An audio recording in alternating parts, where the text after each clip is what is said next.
Request that you forget all your problems and just relax while I bring you the master key with which you may unlock the door to any opportunity that your mind can conceive.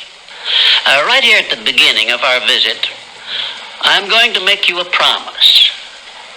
If you will decide definitely what you want most during your entire lifetime and write it down on paper so that I can read it, I will give you the master key with which you may open the door to the attainment of your desires, whatever they may be.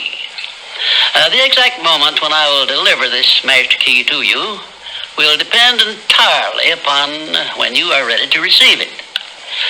This is the first of 13 messages that I will deliver to you. Now, in each message, I will describe the master key in terms that you will understand if you are ready to understand. And now I shall give you the first cue as to the nature of the great master key which has been responsible for all the great successes in every calling, in every part of the world. Please listen carefully to what I have to say, because you may discover the secret of the master key in this first visit.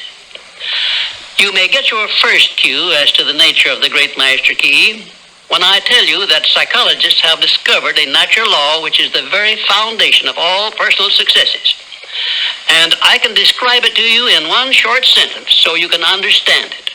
Whatever the mind can conceive and believe, the mind can achieve.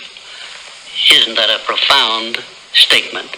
You will notice that it says nothing about the need for education, but simply that whatever your mind can conceive and believe, your mind can achieve.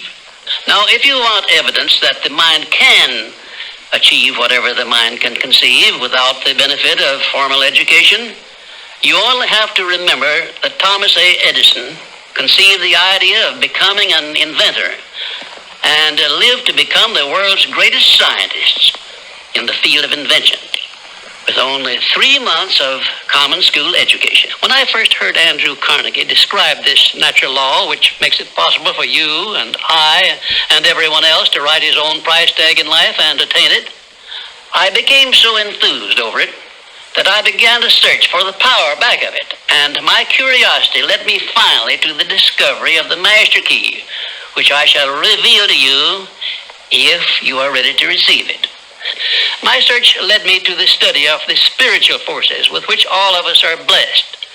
And it was in this field that I came upon a clue which has enabled me to help millions of people to find their earthly destinies. I want to describe my discovery in the simplest terms possible, because it will reveal to you why it is true that whatever the mind can conceive and believe, the mind can achieve, regardless of how many times you may have failed in the past or how lofty your aims and hopes may be. I caught my first fleeting glimpse of the profound law which provides the means by which we may choose our own purpose in life and attain it, while I was being coached by Andrew Carnegie during the organization of the Science of Success philosophy. I had just finished telling Mr. Carnegie that I feared he had chosen the wrong person to give the world the first practical philosophy of personal success because of my youth, my lack of education, and my lack of finances. Well, at this point, Mr. Carnegie delivered a lecture that I shall never forget, because it changed my entire life and paved the way for my helping to change the lives of millions of people, some of them not yet born. Let me call your attention to a great power which is under your control, said Mr. Carnegie. A power which is greater than poverty, greater than the lack of education, greater than all of your fears and superstitions combined. It is the power to take possession of your own mind and direct it to whatever ends you may desire. This profound power, Mr. Carnegie continued, is the gift of the Creator, and it must have been considered the greatest of all of his gifts to man, because it is the only thing over which man has the complete and unchallengeable right of control and direction. When you speak of your poverty and lack of education, Mr. Carnegie explained, you are simply directing your mind power to attract these undesirable circumstances, because it is true that whatever your mind feeds upon, your mind attracts to you.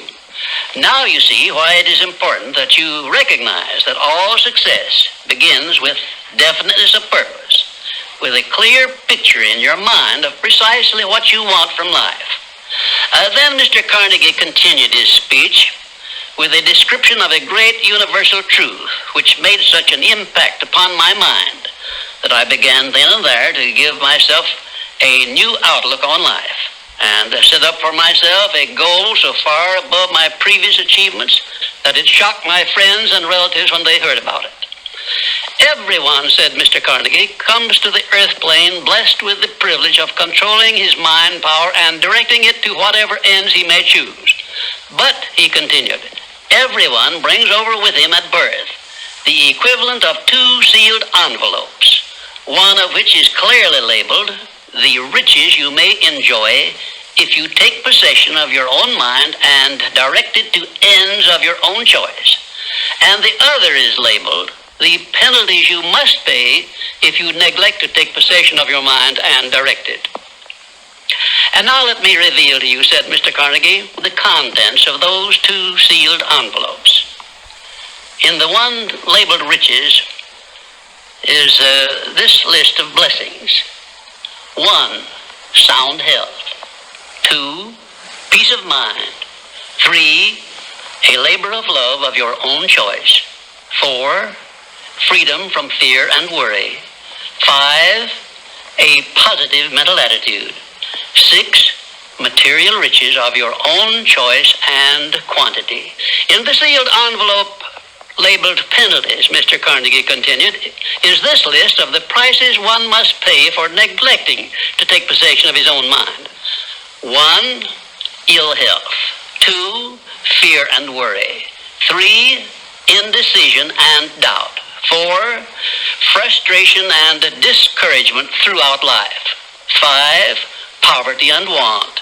6, and a whole flock of evils consisting of envy, greed, jealousy, anger, hatred, and superstition. Now, my mission in life is to help you and everyone who needs my help to open up and use the contents of the sealed envelope labeled riches.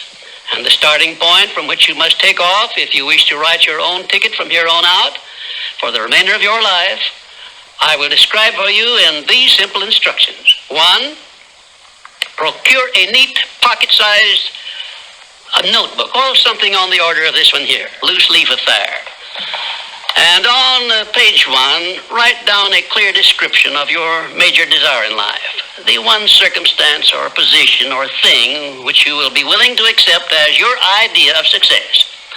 And remember before you begin writing that your only limitations are those which you set up in your own mind or permit others to set up for you.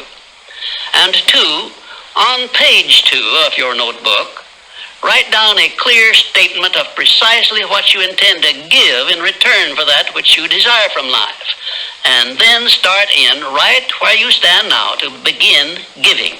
And 3, memorize both of your statements, what you desire and what you intend to give in return for it, and repeat them at least 12 times daily.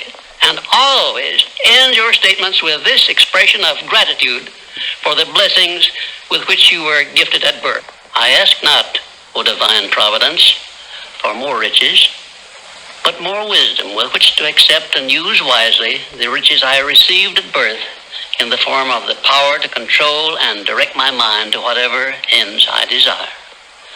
If you are not too successful or self-satisfied to accept and express this profound prayer, if you accept it and express it in the same spirit of humble sincerity in which I pass it on to you, a new and a better world will reveal itself to you.